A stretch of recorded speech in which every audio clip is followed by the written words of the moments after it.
Reminds me of that hyena's lair in the old Lion King. Can you picture it? That cartoon? That's what I was picturing. Suddenly, Babylon is destroyed because of her complicity to sin.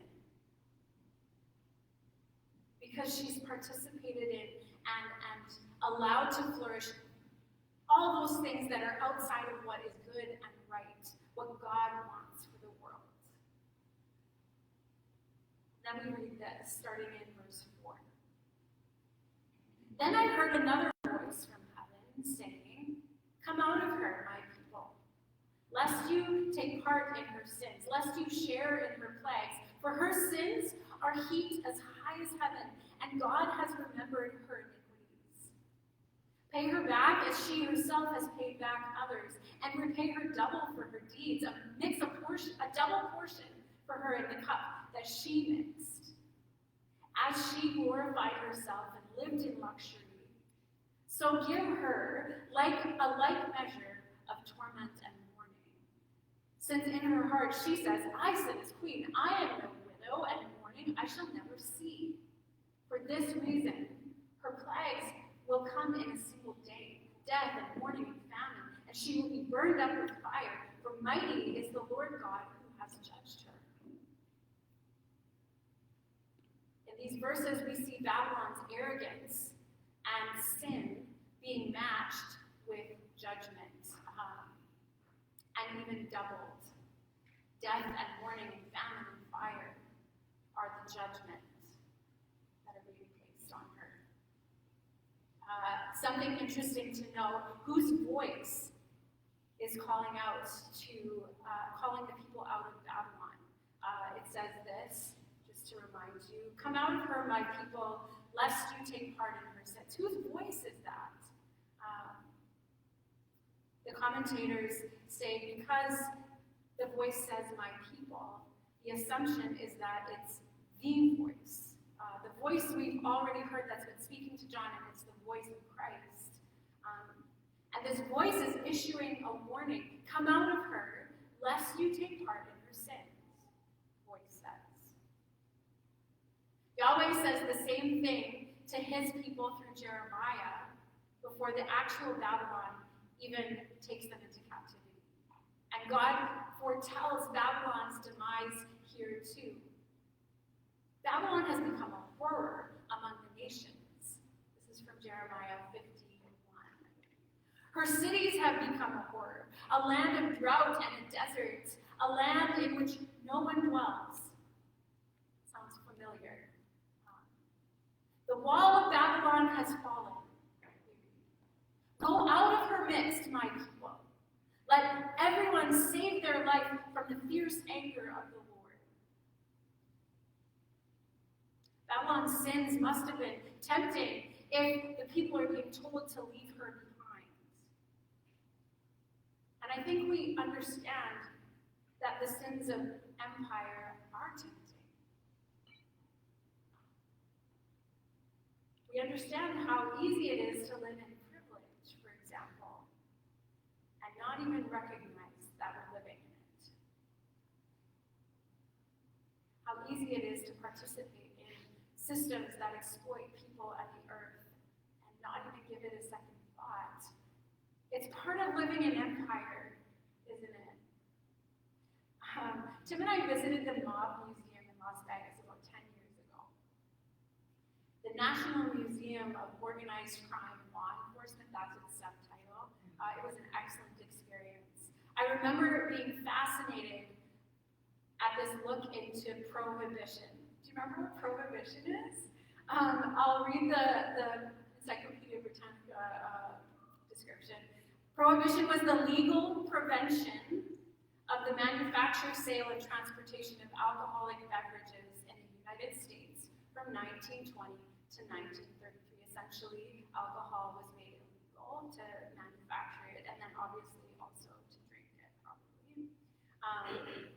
So this look of, we got a view of prohibition, but then on the other side of that, we got its underbelly. So the black market and organized crime came out of the book of Prohibition, right? And besides the wall where the St. Valentine's Day massacre occurred, it was where a bunch of people got killed in the midst of all of this. The only other particular thing that I remember about that visit is a quote that one of the mob bosses said on the wall. This consistently comes to mind, and I looked it up and I could not find the quote, so I'm disappointed. But it was something like this: give the people what they want. This was like the essence of why organized crime developed around the Prohibition. Give the people what they want. The quote somehow recognized that supply was a direct response to demand and justified the crime and the killing that took place. So that's just one example of how people participate in a system that exploits people and the earth. We could probably name a dozen current examples of how empire exploits people on the earth. I'll name just one. It's a mild one. The outsourcing of clothes manufacturing to countries who don't pay their workers a fair wage. Sweatshops are still a thing in certain countries. And we buy the clothes. Watch the reaction of those who witness Babylon's destruction in John's vision. I'm going to start reading in verse 9 of chapter 18. The kings of the earth who committed sexual immorality and lived in luxury with Babylon will weep and wail over her when they see the smoke of her burning. They will stand far off in fear of her torment and say, "Alas, alas, you great city, you mighty city, Babylon! For in a single hour your judgment has come." And the merchants of the earth weep and mourn for her, since no one buys their cargo anymore. Cargo of gold, silver, jewels, pearls, fine linen, purple cloth, silk, scarlet cloth, all kinds of scented wood, all kinds of articles of ivory, all kinds of articles of costly wood, bronze, iron, and marble, cinnamon, spice, incense, myrrh, frankincense, wine, oil, fine flour, wheat, cattle and sheep, horses and chariots, and slaves, that is, human souls. The fruit for which your soul longed has gone from you, these merchants say, and all your delicacies and your splendors are lost to you, never to be found again. The merchants of these wares who gain wealth from her will stand far off, in fear of her torment, weeping and mourning aloud. Alas, alas, for the great city that was clothed in fine linen and in purple and scarlet, adorned with gold, with jewels, and with pearls, for in a single hour all this wealth has been laid waste. And all the shipmasters and seafaring and sailors and all whose trade is on the sea stood far off and cried as they saw the smoke of her burning, "What city is like the great city?" And they threw dust on their heads as they wept and mourned, crying aloud, "Alas, alas, for the great city where all who had ships at sea grew rich by her wealth, for in a single hour she has been laid waste. Rejoice over her, O heaven, and you, his saints and apostles and prophets, for God has given judgment for you against her." I wonder if that's the angel saying that at the end. We don't know. Who mourns when Babylon is destroyed? The rulers and merchants and cargo deliverers of the earth, who have benefited from her addiction to excess and opulence. Babylon falls, and of course, all of those who have benefited from her voracious appetite will mourn.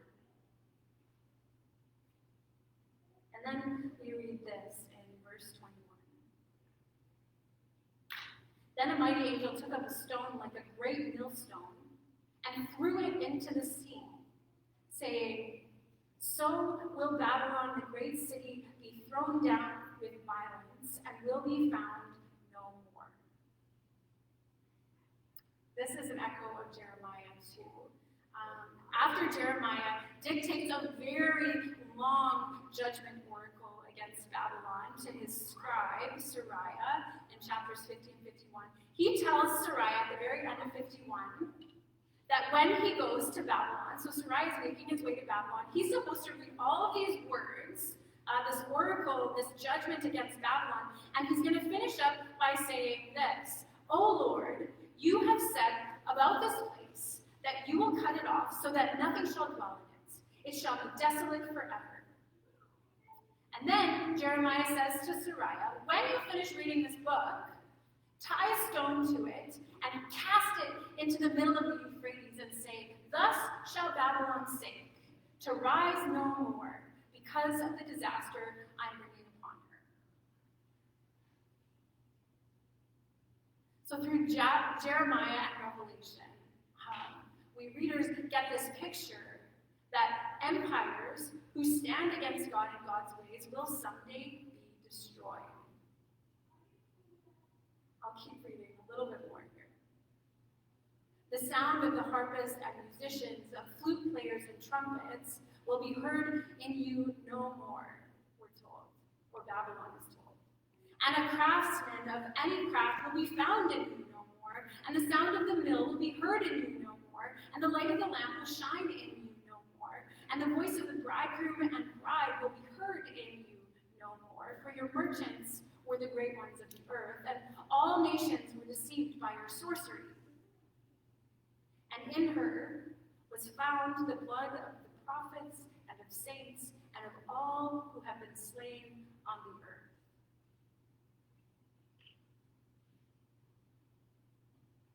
Babylon ended. It was destroyed because of its refusal to recognize that God is on the throne, that the Lamb is king, and because of its persecution of those who witness to their lordship. The Roman Empire will end too, in other words. I think that's the message that is coming through. And other empires will end too. Those in whose streets the blood of the prophets and the saints and all who have been slain on the earth are found. What I picture is this great, terrifying, powerful lion suddenly being caged in a zoo. Something like that. So why does John give us readers a picture of Babylon's demise in chapters 17 and 18? Why are we, readers, called to come out of her? We get that clue at the beginning of 18. "Lest we take part in her sins, lest we share in her plagues." According to Brian Blount, John's primary concern is that his people will destroy their relationship with Christ through a prostituting relationship with Rome. He's worried about that. And what's interesting is that this echoes the primary concern of every prophet and of the God who spoke through them. Empire is so often synonymous with corruption. Injustice is so often under the surface, and we fail to see it, and we feed the system. And so, Revelation is handing us, the church, a warning. Scott McKnight says Revelation's intent is to ask us readers, whose politics will be the politics that govern the way we humans, and in particular the church, live our lives? Will it be God's, or will it be the empire's? In the end, we know it will be God's politics. But for now, we have a choice. McKnight names that the book teaches us to discern the presence of Babylon in the world and in the church. He says it teaches us to look at empire critically and to discern the ways we participate in it. He points out how in the letters to the 7 churches, what Babylon stands for in chapter 17 and 18 is what 5 of the 7 churches are being called out on. So he's connecting chapters 17 and 18 with chapters 2 and 3, those letters. In Ephesus, they're being called out for abandoning the love they had at first, probably for God and for one another. In Pergamum, they're being called out for abandoning orthodox teaching. In Thyatira, they're confronted for tolerating Jezebel. And when you read about her, you wonder if Jezebel represents Rome. The church in Sardis has a reputation for being alive, apparently, but they're actually dead. Their works are incomplete. And you get this sense that they're taking their faith for granted as they live in the empire. And in Laodicea, they're called out for being lukewarm. Ooh. I hear echoes of a call to the church today in this. Through the letters and through chapters 17 and 18, the church is being called out for participating in empire and are being given a warning. Don't be lured by Babylon. Don't join yourself to her. Instead, resist empire. Challenge it when it steps outside of what God wants for the world. There are good things about being part of an empire. We can't dismiss that. But there are also insidious things that go just below the surface, that we don't necessarily pay attention to. This book is calling its readers to discern its corruption, the corruption of empire, and to opt out of systems that feed it. It's saying, don't accommodate. Don't put the empire on the throne. Worshiping God on the throne means God decides what is good for the world. And it means we submit to his will. It means that we're bowing down to him, submitting ourselves to his ways, obeying what he says, valuing what he values, serving him and honoring him by what we say and what we do. It means we are witnessing to his lordship in our everyday lives. We've talked about this before. Our worship is not just our songs or our words that make up our worship. It's our lives, our values, and our priorities. And friends, this means that what we do here, as we gather together as God's people, as we worship him together, as we gather around the word and let it form us and shape us, as we honor it, as we hear God through it together, as we gather around this table where we tangibly declare what God has done for us through Jesus. That means that all of these things are important. They make a statement about who is on the throne. So, friends, let us heed the words given to the church in Revelation. Let's open our eyes and see the front page of the tabloid. Let's understand that we too live in an empire that seduces us and demands our allegiance. That we live within systems that seek to captivate and control us. And let us seek to know God and God's ways. To be so attuned to the ways of God that we can discern where and how the corruption of empire is at work in the world and in the church. I was trying to think of how practically do we do this? And I don't have a list for you. I don't have step by step, eliminate this, do this, do this. No. Because even that might look different for different people, right? How can we be so attuned to God's ways that we discern where and how the corruption of empire is at work in the world and in the church? This is a metaphor too, but I think we walk with Jesus every day.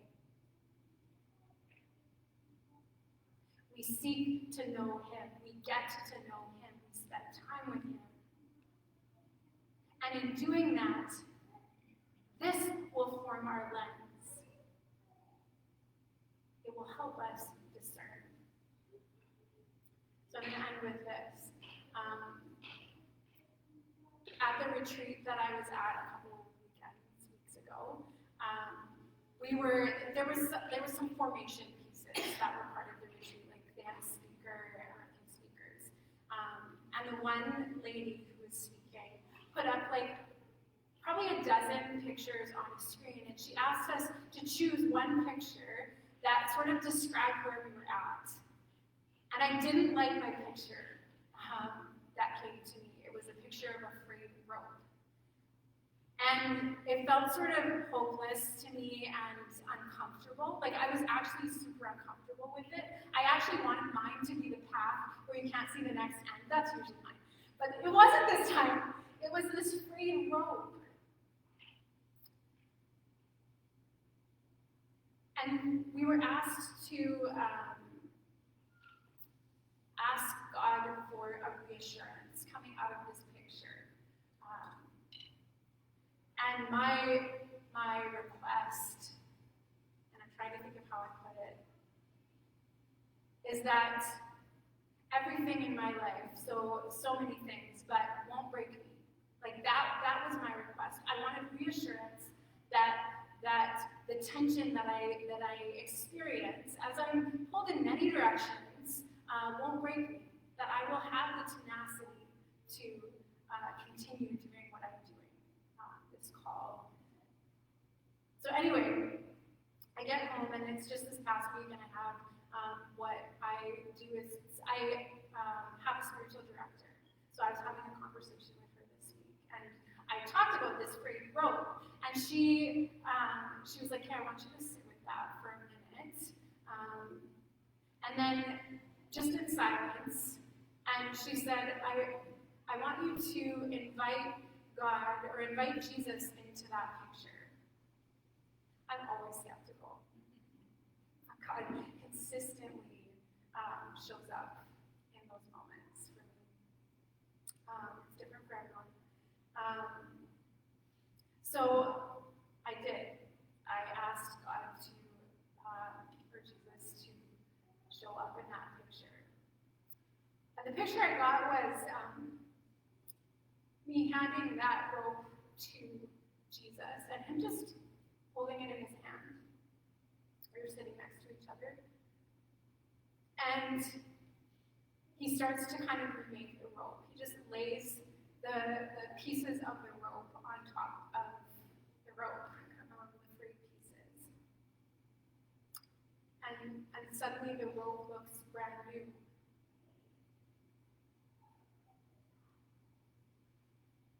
And I think this can also be a picture for us as we walk with him. He remakes us as we spend time with him, as we walk with him every day. He puts the pieces back together. He gently challenges us in the spaces where we are kind of maybe capitulating to empire or something like that. So that's where I'm leaving us. I think the way that we can discern where and how the corruption of empire is at work in the world and in the church and in our lives maybe is by walking with Jesus every day. Let's pray.